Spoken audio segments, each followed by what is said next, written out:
जय गुरुजी, शुक्राना गुरुजी, अनंतम अनंतम शुक्राना गुरुजी। गुरुजी की प्यारी संगत जी को, पूरे गुरु परिवार को जय गुरुजी।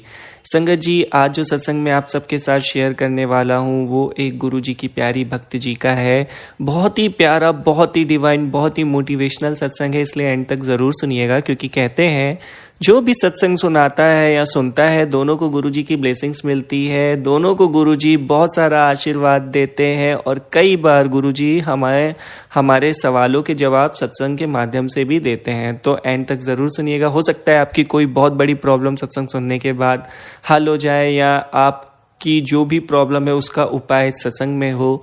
और ज़्यादा से ज़्यादा गुरुजी की ब्लेसिंग्स को गुरुजी की संगत जी के साथ जरूर शेयर करें और सबके साथ बांटें, अपने तक बस ना रखें। गुरुजी भी कहते हैं कि सब तक मेरी ब्लेसिंग्स जानी चाहिए।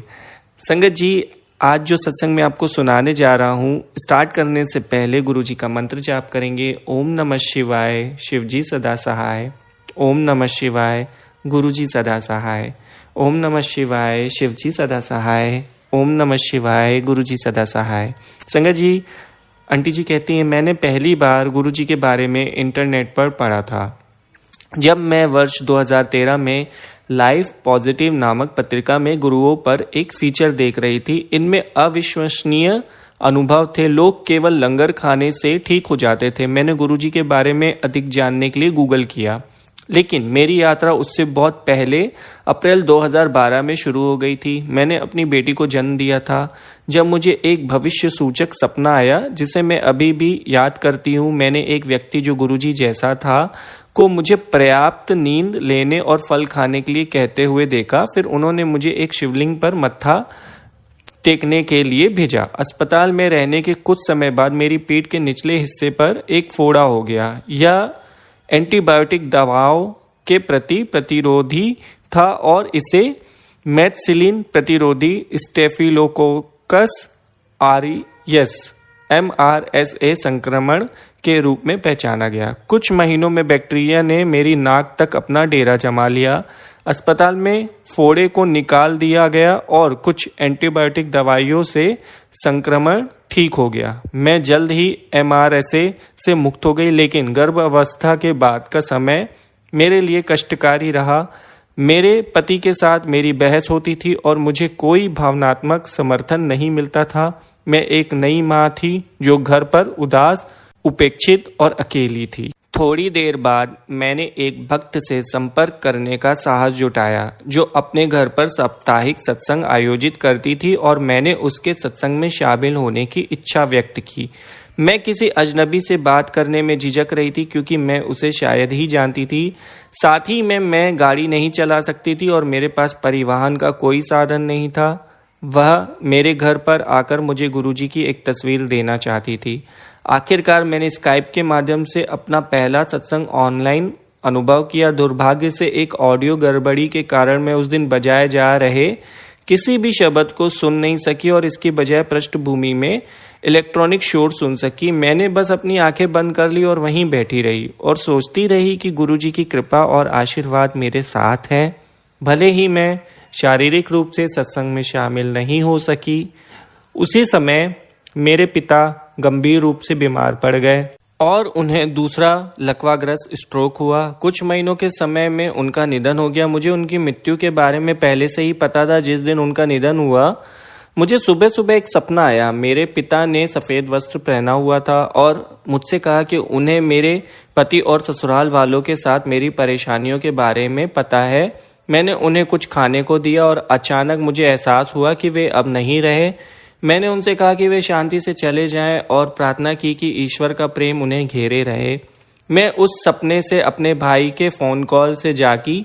मैंने उनसे कहा कि मुझे पता है कि हमारे पिता चले गए हैं। मैं इतनी दुखी थी कि रो नहीं पा रही थी। यह सदमा बर्दाश्त करने लायक नहीं था। फिर मुझे कुछ महीने पहले ईश्वर से की गई अपनी प्रार्थना याद आई। मैं चाहती थी कि मेरे पिता मरने से पहले कम से कम नवजात शिशु को देख लें और गुरुजी ने मेरी इच्छा पूरी की थी। ऐसा हुआ कि 1 महीने पहले मेरे ससुर के निधन पर हमें भारत जाना पड़ा। मैं उस समय अपने पिता से मिलने गई और वे बच्चे को अपनी भाव में थामे हुए थे। पिता की मृत्यु ने मुझे बहुत परेशान कर दिया। मैं भारत नहीं जा सकी क्योंकि मैं हाल ही में वहां गई थी। मैं पीठ की हड्डी से भयंकर दर्द से ग्रस्त थी। मेरी पीठ में बार बार मोच आ जाती थी जिससे मैं बिस्तर पर पड़ी रहती थी और मेरे लिए लंबी उड़ान भरना संभव नहीं था। इसके अलावा अपने बच्चे की देखभाल करने से पूरी तरह थक गई थी। मेरे परिवार के सदस्य जो मेरी तकलीफ के बारे में जानते थे उन्होंने मुझे छोटे बच्चे के साथ यात्रा न करने को कहा और मैं अपने अंतिम दर्शन के लिए यात्रा नहीं कर सकी। लेकिन भगवान शिव की ऊर्जा ने मुझे सहारा दिया। मेरे पास यह बताने के लिए शब्द नहीं है कि मेरे पिता की मृत्यु के बाद लगातार 3 दिनों तक मैंने क्या महसूस किया। एक ऊर्जा प्रवाह मेरे सर के मुकुट से नीचे चली गई और मुझे घेर लिया। यह बहुत आनंदमय था। यह चेतना की एक उन्नत अवस्था थी जिसने मुझे अपनी नींद का भी एहसास कराया। मैं जानती हूँ कि यह तुरीयातीता या चेतना के चौथे चरण के समान है।